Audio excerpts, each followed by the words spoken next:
Hello students, कैसे हैं आप सब।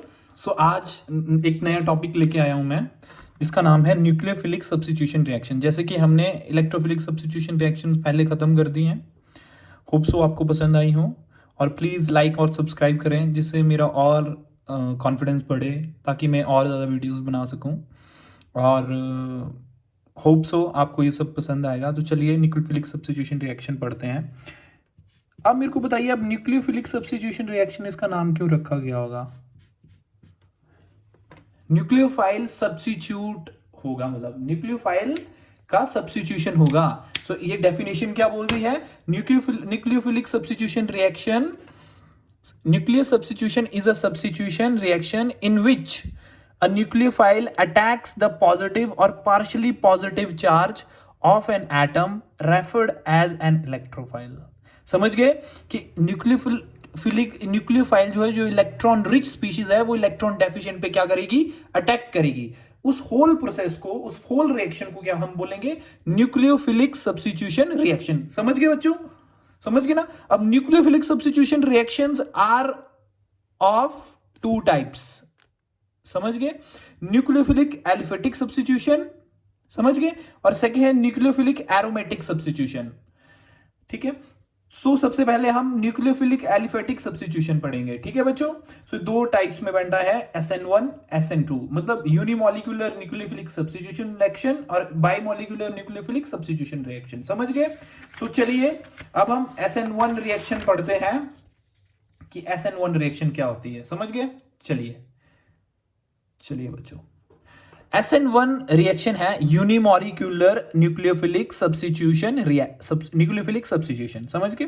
अब SN1 रिएक्शन प्रोसीड इन 2 स्टेप्स। देखो, अब आप को कैसे पता लगेगा, कैसे याद रखेंगे, SN1 2 स्टेप में होती है।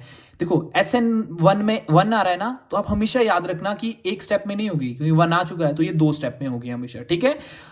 The first step is the rate determining step and involves formation of carbocation in intermediate। आप हमेशा याद रखना कि SN1 रिएक्शन में हमेशा कार्बोकेटाइन बनेगा। क्या बनेगा बच्चों, कार्बोकेटाइन बनेगा। और सेकंड स्टेप में न्यूक्लियोफाइल उस कार्बोकेटाइन को अटैक करेगा। समझ गए। कितने स्टेप की रिएक्शन है, 2 स्टेप की रिएक्शन है। और इसमें इसका जो रेट डिटरमाइनिंग स्टेप है, इसमें क्या बनेगा, कार्बोकेटाइन की फॉर्मेशन होगी। समझ गए बच्चों। और सेकंड स्टेप में क्या होगा, वो एक न्यूक्लियोफाइल आएगा और वो उस कार्बोकेटाइन पे अटैक करेगा। चलिए अब मैं इसका आपको मैकेनिज्म बताता हूं। चलो ठीक है ना। तो स्टेप 1 में देखिए, जनरेशन ऑफ कार्बोकेटाइन हो रहा है। ठीक है, कि कार्बोकेटाइन बन रहा है। यहां पे देखिए, ये कोई अल्काइल हैलाइड है। समझ गए बच्चों। तो अब ये हैलोजन लिया है, तो हैलोजन जो है वो कार्बन से मोर इलेक्ट्रोनेगेटिव एटम है। ठीक है। तो इस पे पार्शियल नेगेटिव आ जाएगा और इस पे पार्शियल पॉजिटिव आ जाएगा। पार्शियल नेगेटिव क्यों आया, क्योंकि इसने इस इलेक्ट्रॉन क्लाउड को अपनी तरफ ज्यादा खींच लिया है। समझ गए। फिर जब हम पोलर प्रोटिक सॉल्वेंट लेंगे, तो उसकी प्रेजेंस में क्या होगा, ये हैलाइड जो है, ये हैलोजन एटम है, ये इस इलेक्ट्रॉन को लेके भाग जाएगा। समझ गए।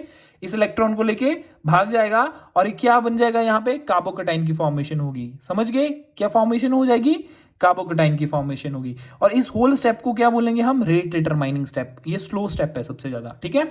अब स्टेप 2 में क्या होगा बच्चों, formation, product formation by nucleophile attack. अब देखो, अब कार्बोकेटाइन बन गया, अब न्यूक्लियोफाइल अटैक करेगा। देखिए, अब ये सबसे फास्ट रिएक्शन होगी। इसको हम क्या करेंगे, इस रिएक्शन में हम न्यूक्लियोफाइल जो है एक बार आगे से अटैक करेगा और एक बार पीछे से अटैक करेगा। ठीक है। जब इसने फ्रंट से अटैक किया, सामने से अटैक किया, जब मान लीजिए आपने यहां से जोर का धक्का लगा या हवा का झोंका लगा, ठीक है, किसी ने अगर धक्का दिया, तो ये वाले बॉन्ड्स जो हैं ये पीछे को हो जाएंगे। ठीक है। जैसे आप छाता लेके जाते हो ना बारिश में और हवा चलती है, समझ गए। तो जिस साइड से हवा चल रही होती है, वो छाता जो होता है कभी कभी पीछे की तरफ चला जाता है ना, उसके ऊपर वाली जो होता है छाता पूरा पीछे की तरफ चला जाता है और आपकी डंडा जो है वो आपके हाथ में रह जाता है। तो आप वो सपोज कर सकते हो, यहाँ की न्यूक्लियोफाइल एक हवा की तरह आ रहा है और ये पूरा ही पीछे की तरफ हो जा रहा है। समझ रहे हैं। और देखिए, छाते की तरह ये पीछे की तरफ बन जा रहा है। ठीक है, कि यहां से हवा चली और ये पीछे की तरफ हो गया। ठीक है। और वैसा ही इस साइड, जब न्यूक्लियोफाइल बैक साइड से अटैक करेगा, तो सेम वैसे ही होगा, हवा का झोंका आएगा और वो इस छाते को उल्टी दिशा में कर देगा। ठीक है। तो ये उल्टी की दिशा में दो। जब ये, अगर इस पोजीशन को हम क्या बोलेंगे, रिटेंशन। समझ गए। क्योंकि ये वाली पोजीशन और जो पहले वाली पोजीशन थी वो क्या है, सेम है। सेम पोजीशन पे, सिर्फ हैलोजन की जगह यहां न्यूक्लियोफाइल लग गया, समझ गए। बट जो कार्बन की जो स्ट्रक्चर है वो रिटेन रहा, समझ गए। That is called retention. Retention मतलब जो स्ट्रक्चर पहले था, जो स्ट्रक्चर पहले था वही स्ट्रक्चर अब है, ठीक है। So that is why it is called retention. और जब बैक साइड से अटैक किया तो क्या हुआ, जब न्यूक्लियोफाइल ने बैक साइड से अटैक किया तो इसका क्या हो गया, इन्वर्जन हो गया, मतलब चेंज हो गया, पोजीशन इन्वर्ट कर गया, ठीक है, समझ गए। अब चलिए, अब इसका मैं आपको काइनेटिक्स ऑफ SN1 बताता हूं। देखिए आपने पढ़ लिया है कि 2 स्टेप रिएक्शन है, रेट ऑफ रिएक्शन डिपेंड करता है स्लोएस्ट स्टेप पे, क्योंकि कार्बोकेटाइन वहां पे फॉर्मेशन होगी, समझ गए। और रेट ऑफ रिएक्शन किस पे डिपेंड करेगा बच्चों, बताओ। रेट ऑफ रिएक्शन सिर्फ सबस्ट्रेट पे डिपेंड करेगा। अब सबस्ट्रेट क्या है, अल्काइल हैलाइड। ये देखिए सबस्ट्रेट क्या है, अल्काइल हैलाइड, समझ गए, इस पे डिपेंड करेगा, समझ गए। रेट किस पे डिपेंड करेगा, अल्काइल हैलाइड पे। और rate is directly proportional to formation of carbocation, ठीक है। जितना स्टेबल कार्बोकेटाइन फॉर्म होगा उतना ज्यादा रेट होगा रिएक्शन का, उतना जल्दी होगी, समझ गए। तो 3 डिग्री कार्बोकेटाइन सबसे स्टेबल है, 2 डिग्री उससे ज्यादा, उससे कम, 1 डिग्री सबसे कम, समझ गए। और रेट एक और चीज पे डिपेंड करता है, the ease with which the living group dissociate from the carbon, the ease with which the living group dissociate from the, कि living group जो वो कितना जल्दी लीव कर रहा है, समझ गए। living group कौन सा है, ये वाला, ये हैलाइड, हैलोजन जो है ना, ये हैलोजन एटम, कि यहां पे कौन, देखो अगर आयोडीन होगा तो उसका साइज बड़ा होगा, ठीक है, तो उसको धक्का देने में उसकी बॉन्डिंग इतनी स्ट्रांग नहीं होगी कार्बन के साथ, ठीक है, वो जल्दी से निकल जाएगा। पर अगर फ्लोरीन आ गया तो मोर इलेक्ट्रोनेगेटिव है, वो पक्का खींच के रखेगा, ठीक है, तो वो जल्दी नहीं निकलेगा, समझ गए, उसका जो बॉन्ड है वो स्ट्रांग बनेगा, ठीक है। इसीलिए आयोडीन का रेट ऑफ रिएक्शन सबसे ज्यादा होगा, फिर ब्रोमीन का, फिर क्लोरीन का, और फिर सबसे कम फ्लोरीन का, समझ गए, समझ गए ना बच्चों। चलो अब SN2 रिएक्शन पढ़ते हैं। SN2 रिएक्शन जो है ये इसको बोलते हैं bimolecular nucleophilic substitution reaction. SN2 reaction proceed in 1 step, ठीक है। अब यहां पे 2 आ गया तो 1 में जाएगी, ठीक है।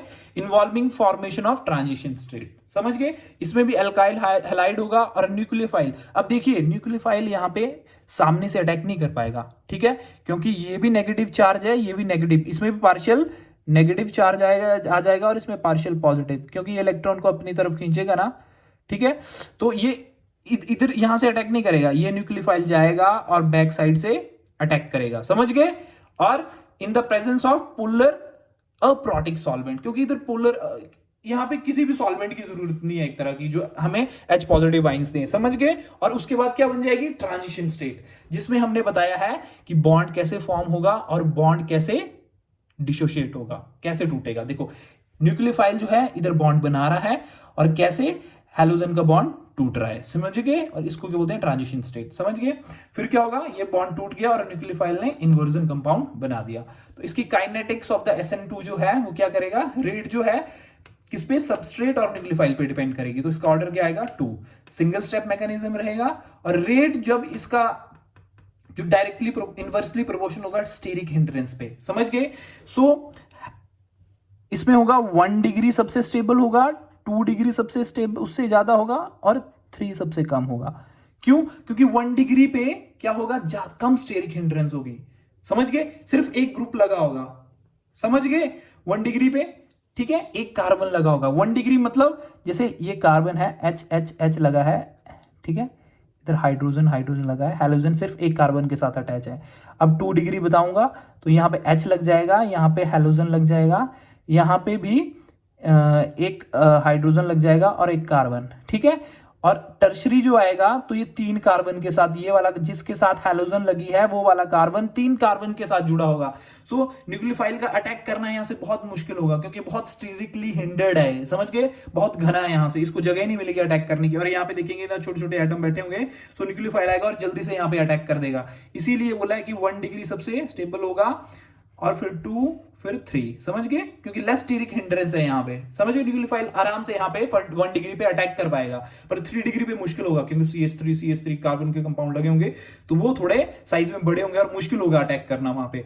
और ये भी डायरेक्टली प्रोपोर्शनल टू इसका रेट लिविंग ग्रुप के, ऑब्वियस सी बात है, आयोडीन जल्दी लीव कर जाएगा, तो ये बहुत इसमें सबसे, आयोडीन में सबसे अच्छा रेट होगा। होप सो स्टूडेंट्स आपको SN1 SN2 समझ आ गई होगी, और अगर आप मेरी साइड से तो मैंने आपको सारा कुछ बता दिया जो भी था। सो अगर आपको लग रहा है कुछ रह गया है जो मैंने नहीं अभी तक पढ़ाया SN1 SN2 में, तो आप मेरे को कमेंट कर सकते हैं, और प्लीज़ लाइक और सब्सक्राइब करें ताकि मेरा मोटिवेशन और ऊपर जाए। क्योंकि बच्चों, अगर तुम आप लाइक और सब्सक्राइब नहीं करेंगे और ना कमेंट करेंगे तो मुझे कैसे पता लगेगा कि आपको समझ आ रहा है। एटलीस्ट एक कमेंट तो आपको करना चाहिए, और एक लाइक तो मुझे, एक तो लाइक बनता है, क्योंकि इससे मेरे को भी कॉन्फिडेंस आएगा, और मुझे भी पता लगता रहेगा कि मैं ठीक पढ़ा रहा हूँ और आपको समझ आ रहा है। क्योंकि टीचर की टीचिंग तभी सक्सेसफुल है अगर बच्चे बच्चे रिवर्ट बैक करें। समझ गए? अगर आपको समझ आ रहा है तो आप पक्का मेरे को बोलेंगे कुछ ना कुछ, थैंक यू या कुछ भी, कि सर समझ आ रहा है। एटलीस्ट आप ऐसा तो बोल ही सकते हो ना कि सर समझ आ रहा है। सो होप सो आप इस वीडियो में पक्का कमेंट करेंगे, मैं वेट करूंगा आपके कमेंट का, और जो भी आपकी तरफ से सुजेशन रहेगा मैं उसको एक्सेप्ट करूंगा, चाहे जो भी है। क्योंकि बच्चों, everybody has the right to say, everybody has the right. So देखते हैं आप नेक्स्ट वीडियो में किस पे बनाऊंगा। Okay students, bye bye, thank you so much.